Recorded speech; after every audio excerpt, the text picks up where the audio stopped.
When we read the book of Acts, we often approach it as a history of the early church, a record of what God once did. Another approach, however, involves examining the text through a cultural critical lens. The cultural critical approach forces us to ask deeper questions, bringing the Bible alive for us today. How did culture shape the way Acts was written, and how does culture shape the way we read it now? This lens doesn't simply highlight spiritual truths in the abstract. It looks at the real-world issues of power, identity, ethnicity, economics, and social belonging. It asks, how did the first Christians navigate cultural clashes, political pressure, and economic realities? And what parallels do we see in our society today? Acts becomes more than a record of ancient history. It becomes a mirror. It reflects the fractures, debates, and hopes of the church then, while challenging us to see our struggles with diversity, justice, nationalism, and inclusion in its light. Each chapter forces us to ask, what does faithful witness look like in our culture today? In the opening chapters of Acts, the Spirit descends at Pentecost, breaking language barriers and forming unity through diversity. This was not uniformity where everybody looks, speaks, and acts the same. It was many tongues in one Spirit. And today, the church in America must wrestle with how to be filled with Spirit and be inclusive of immigrants, racial minorities, and different ethnic traditions.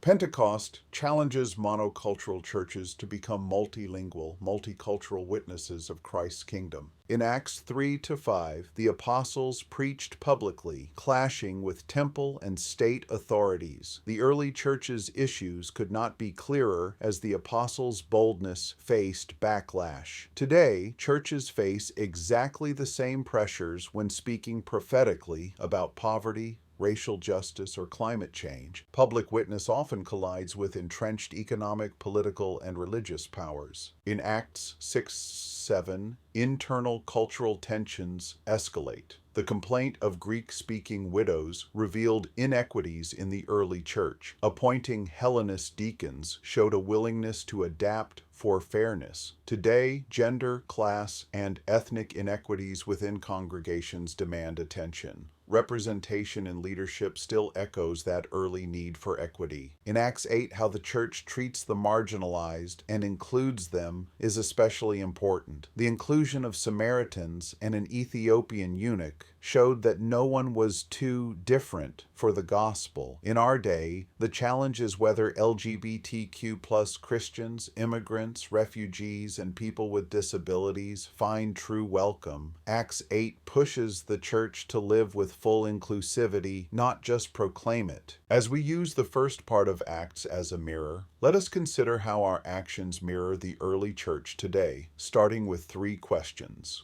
How are the Gentiles and widows among us? How do we resist empire-like powers without retreating from public life? How can we be a Pentecost community in a fragmented, polarized America?